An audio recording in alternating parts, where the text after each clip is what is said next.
audiólogos, ¿cómo están? Sean bienvenidos a un nuevo video de ASMR. Y en esta ocasión les traigo una nueva sección que quiero implementar en el canal, que va a ser leyendo libros de la Play Store. Así es, en esta ocasión les traigo un libro que se llama Mañana es Halloween, escrito por Israel Moreno.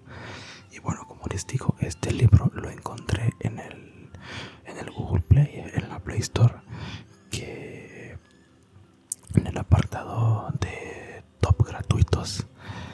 Y bueno, este me llamó mucho la atención para poderlo traer al canal y leérselos. Y como les digo, es una nueva sección que quiero implementar. Así como este libro, también vamos a traer nuevos libros o más libros de otras cosas. En este caso parece que es de terror, pero ¿por qué no traer otro tipo de libros de otro género? Así que bueno, pues como les digo, vamos a comenzar con nuestra nueva sección. El libro, por si lo quieren encontrar, es este de aquí, que se llama Mañana es Halloween, la novela más terrorífica de la noche de brujas. Por si se lo quieren descargar, si les gusta. Tiene una puntuación de 4.5 y 221 páginas, 221 páginas, por lo cual nos va a servir para poder traer varios videitos de este libro. Y pues bueno, hay más libros, parece, ¿no? Ahí podemos seguir checando.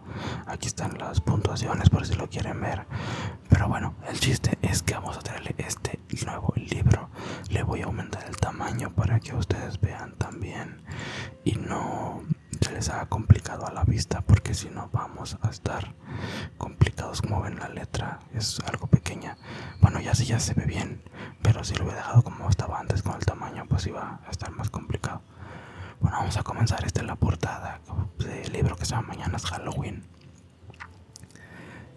Posteriormente, en la segunda hoja, igual viene el nombre del libro con el creador, con el escritor, que es Israel Moreno. Aquí vienen sus redes y todo por si lo quieren seguir. Vienen los créditos, la dedicatoria y el índice. Me acabo de percatar que no tiene índice como tal, títulos. Entonces vamos a continuar. Y ahora sí comenzamos. Dice que es la fiesta de las brujas. ¿Cómo empezó? ¿Dónde? ¿Por qué? ¿Para qué? Brujas, gatos, polvo de momias, fantasmas. Todo está ahí, en esa comarca de la que nadie regresa. Os hundiréis en ese océano, en ese oscuro océano, muchachos. Volaréis en ese cielo tenebroso. La casita de chocolate. Capítulo 1. Miriam, jueves 30 de octubre del 2014, víspera de Halloween. La noche comenzaba a caer y se despedía una tarde desapacible. Ante mis ojos tenía una estampa tétrica, aderezada por unos árboles otoñales que se cernían sobre las carreteras de forma amenazante. Jorge, mi marido, conducía nuestro BMW del 92 bajo la lluvia torrencial, casi en un estado de hipnosis, y llevaba más de media hora sin abrir la boca. El viejo coche se balanceaba a merced de las ráfagas de viento.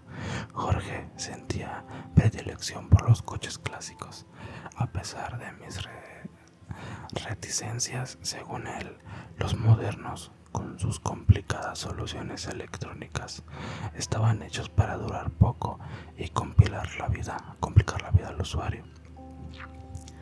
No quería nada en su vida que no pudiera arreglar con sus propias manos, y a mí, a pesar de que odiaba conducir y los automóviles en general, había llegado a darme igual su fingido discurso pro vintage. Incluso a plena potencia, el limpiaparabrisas apenas nos cedía unos milisegundos de visibilidad, así que avanzábamos con cierto temor y respeto. Comencé a sentirme tranquila cuando vi el cartel. Nos anunciaba que estábamos entrando a Naime, un pueblo costero de renombre que descansaba en las faldas de una gran montaña boscosa. no se trataba de un lugar muy poblado, aunque en la época veraniega era destino vacacional recurrente para la gente de las provincias del interior y por lo tanto conseguía con facilidad duplicar e incluso triplicar sus habitantes. El relieve montañoso que rodeaba al pueblo actuaba como una pantalla ante los vientos cargados de humedad del océano, y la influencia marítima hacía que sus temperaturas fueran suaves en todas las estaciones del año. En ese aspecto era un lugar absolutamente privilegiado. Pero en verano ya era cosa del pasado, y el otoño había entrado con fuerza, haciéndose notar en una auténtica tarde de perros. Al final de octubre, Naime era puro retrato del paraíso lúgubre que, a pesar de todo, no dejaba de tener cierto encanto. Tal y como marcaba la tradición en aquella época, había multitud de motivos que adornaban cada ventana o jardín con siluetas de fantasmas, brujas, vampiros y otros mitos terroríficos que solemnemente anunciaban la venidera noche de Halloween. Se palpaba por todos los rincones de aquella mágica cita, dejando claro que era una de las festividades más celebradas y esperadas por sus habitantes. Los supermercados y las jugueterías engalanaban sus vitrinas con calabazas, murciélagos y avisos de color negro, naranja y rojo. Las historias de fantasma, monstruos de ultratumba, seres espectrales y muchas otras leyendas urbanas barnizaban la fachada de aquel pueblo encantador que ofrecía una cantidad ingente de relatos para contar en cualquier velada al calor de una chimenea. El manto de las hojas que enfundaba las calles, así como las ráfagas de viento que nos acompañaron hasta la travesía por la que circulábamos, hacían de Naime el decorado ideal para una de esas películas de asesinos en series que tanto gustaban a Jorge en su juventud. Cuando habíamos atravesado el pueblo casi por completo, cruzando una interminable avenida principal, Jorge estacionó el coche justo enfrente de una cafetería que parecía el único lugar abierto a esas horas. En ese momento parecía que un pueblo fantasma no se percibían más que el sonido del viento que mecía sumamente las ramas de los árboles y que comenzaban a empujar desde el océano una inmensa neblina que quedaría estancada entre el propio pueblo y las montañas que se alzaban tras él. Entramos en aquel café para estirar las piernas y asegurarnos de que íbamos en la dirección correcta, ya que sabíamos que nuestro destino estaba situado en algún rincón perdido en las afueras del pueblo. Jorge se acomodó en una de las sillas, estirándose hacia atrás, con síntomas de un agotamiento palpable. Un aparatoso bostezo erizó levemente su espesa melena, que cada día se tornaba más gris, aunque ninguno de los dos pensábamos de la treintena. Las casi 5 horas ininterrumpidas al volante de aquel viejo coche le habían pasado factura. Aquel bar tenía su encanto. Contemplaba atónica la decoración y mucha memorabilia que apenas dejaba ver los muros de ladrillo rojo. Se trataba de una mezcla extrañamente encantadora, pues las paredes estaban llenas de cuadros de arte pop tipo Warhol sobre artistas como Elvis Presley, Madonna, los Beatles o Audrey Hepburn. Había una gran pantalla sobre las que proyectaban videos musicales de los años 80 y justo en aquel momento el protagonista era Thriller de Michael Jackson, con aquella mítica coreografía formada por un ejército de muertos vivientes. Puede observar que en la víspera de una gran fiesta de muertos, aquel canal musical de televisión estaba dedicado a un festival de videoclips de tintes terroríficos, a modo de apasionado homenaje. Lástima que aquel entorno tuviera un aspecto tan interesante como decadente. Estaba claro que había vivido días mejores y se percibía claramente cierto grado de abandono que lo hacía parecer incluso cutre y desangelado. Tras una observación más pausada, mientras caminaba en dirección a Jorge, no pude evitar pensar que el local atesoraba un enorme potencial sin aprovechar. Una camarera se acercó a atendernos y Jorge, como no, se quedó mirándola descarado. La chica tendría nuestra edad y era muy guapa, de ojos verdes con una larga melena cobriza y la cara salpicada de pecas. Tomó nota de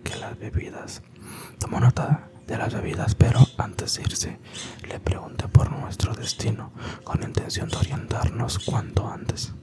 Si debéis subir por la carretera de la montaña, entre el bosque de Niem, hay unos carteles grandes que indican rutas del senderismo justo antes del desvío, pero no sabría decirle a qué altura está la casa que buscáis. Por allí no vive mucha gente del pueblo. Hay apenas un par de urbanizaciones para jubilados con dinero y muchas casas abandonadas del siglo pasado. De esta manera, aquello está muy descongelado en general debido al auge del turismo de sol y playa. Si os parece, le pregunto a la encargada por si puede facilitaros más información, contestó con amabilidad. Se marchó a preparar nuestros cafés, permaneciendo en silencio hasta que Jorge rompió el hielo. Miriam, no sé para qué preguntas. Ponemos el GPS del móvil y nos lleva a la misma puerta. Dile al GPS que deje de indicarte el culo de la camarera. No pude continuar la frase ni acabar de reprenderlo, ni siquiera dio tiempo a que él me replicara como era habitual, pues me interrumpió una voz desde la mesa de atrás. Su tono era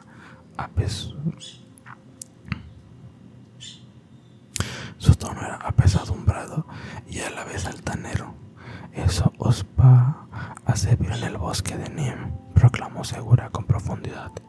Jorge se giró para averiguar quién había dirigido hacia nosotros con aquel matiz amenazante.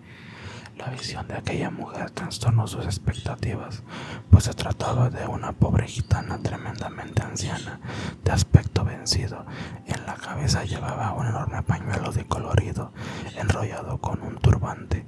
Aquello dotaba de más protagonismo, si cabe, a sus enormes y arrugadas orejas, caídas por la edad y el peso de unas grandes pendientes que colgaban de los lóbulos con expresiva holgura. Parecía carne muerta a punto de quebrarse. Su misma camisa de cachemir, ajada por el tiempo, caía sobre una larga falda roja que llevaba hasta los tobillos. ¿Por qué no me pueda funcionar el navegador, señora?, preguntó Jorge, curioso, sin tomar muy en serio a la anciana. Pero ¿saben a dónde van? Allí no hay señales ni nada, ni siquiera de vida. Aquel lugar está maldito y encantado. Debéis estar locos para introduciros en ese bosque junto antes de la noche de brujas, cuando la puerta entra al mundo de los muertos y los vivos se entreabre, y sobre todo después de lo que pasó allí hace 40 años. Cuando, sin dejar terminar a la señora, apareció bruscamente la encargada del bar, que interrumpió la conversación con un tono bastante tosco.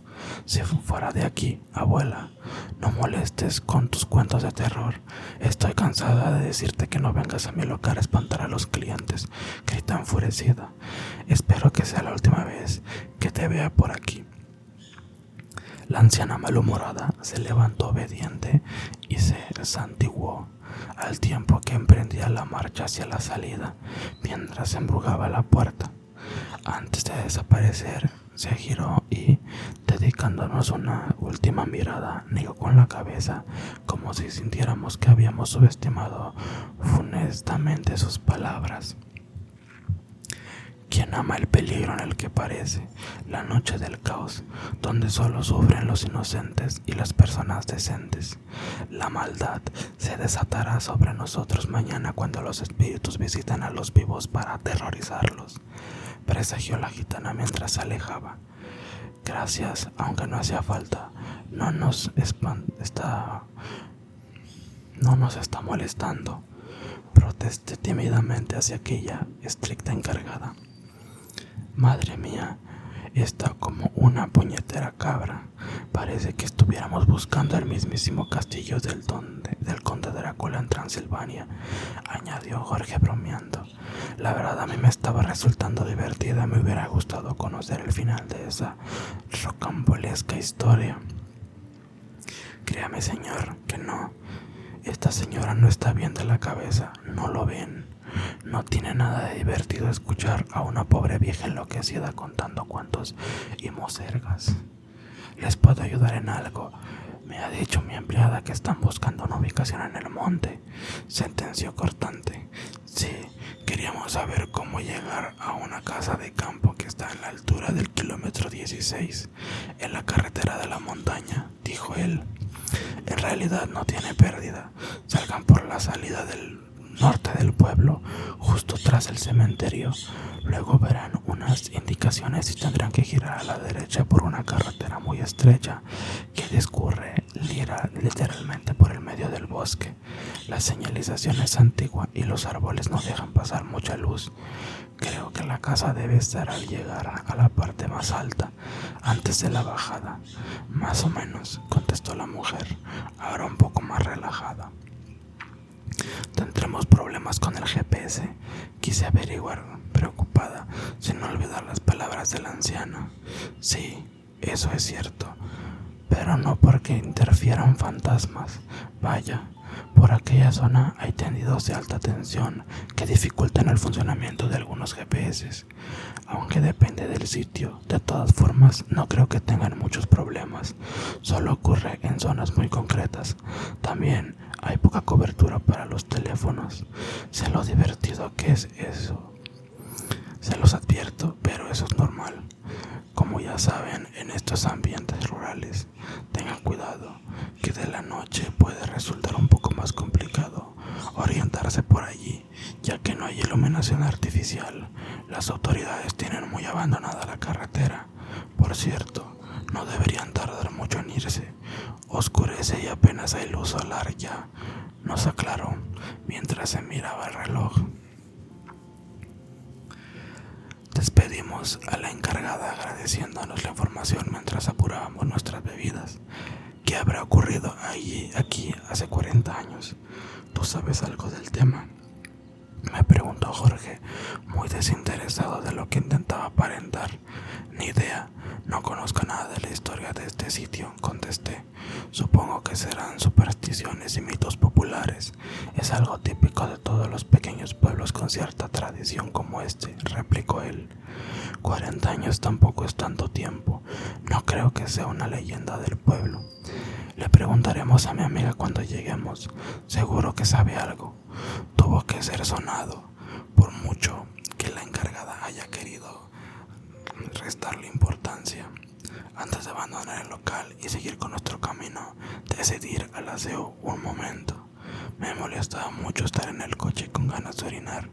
Ya llevaba varias horas aguantando y, como auguraba que todavía podíamos faltar un rato, quise quitarme aquel peso de encima. El cuarto de baño se encontraba al final del angustioso pasillo. Justo a la cocina resombaba un fuerte olor a humedad. El incidente de la anciana me había causado cierta sensación de tranquilidad.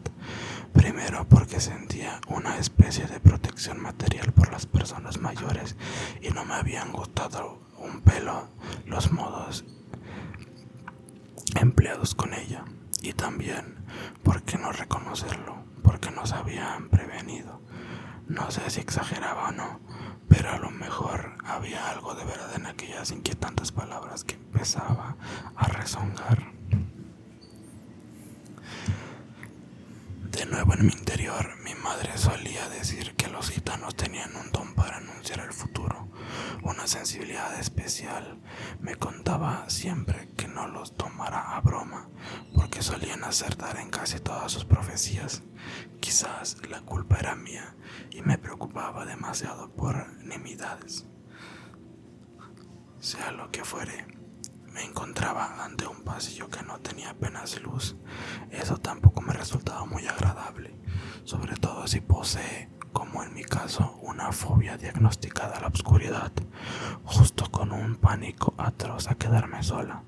Esto último estaba provocando por algo realmente desagradable. Veía visiones y escuchaba voces que a veces me desconcentraban, por lo que las situaciones en soledad me superaban. Cuando ingresé a la universidad me puse en manos en un psiquiatra que me atiborró de antidepresivos. Estos fármacos no solo arreglaron el problema, sino que lo agudizaron. Comencé a empeorar, así que dejé de creer en el psiquiatra y enfrenté los problemas con otro tipo de terapias alternativas, gracias a mi fuerza de voluntad. Conforme fue pasando el tiempo, estos episodios dejaron de producirse con tanta frecuencia, aunque nunca me han abandonado del todo. Realmente tengo la duda vital de que si se trata de alucinaciones paranoides o de otra cosa. Siempre me habían tratado como una mujer loca, pero la viveza de mis percepciones y la intensidad con la que las vivía, aquellos episodios me hacían creer en el fondo de mi corazón que todo lo que me ocurría era absolutamente real. Esta crisis iban y venían con un viejo columpio a merced de las tormentas, aunque ciertos aspectos de mi vida que no contribuían a mi estabilidad, perturbaciones emocionales que condenaban como el recuerdo de un maldito día que nunca en mi vida podré olvidar. Había pasado 5 años, pero para mí era como si lo hubiera pasado ninguno, como si estuviera atrapada en aquel momento para siempre. Me era imposible pasar página por culpa de un suceso traumático, y tampoco podía repudiar a mi marido por lo que hizo. Prefería no pensar en ello, pues sabía que la razón de todo eran mis traumas actuales, porque sesgó mi existencia precisamente en el momento en el que empezaba a tener una vida más o menos normal. Siempre que lo revivía, trataba a la vez de alejarlo, evitando visualizar la escena que me había dejado marcada. Pero constantemente estaba ahí, como una presencia fantasmagórica que me perseguía.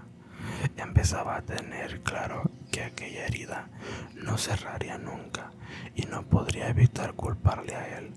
Ahí seguíamos luchando por nosotros y por mí misma. Por otro lado, la nictofobia, un pánico incomprensible a la noche y a la oscuridad. Al principio me había costado horrores afrontarla, este problema. De hecho, mi infancia fue un infierno para mis padres, que tuvieron que lidiar con este molesto inconveniente. Apenas les dejaba descansar por culpa de mis neurocrisis nocturnas, y aunque pensaba que lo había superado, algo se removía ineludiblemente en mi interior, como cuando encontraba entre las sombras.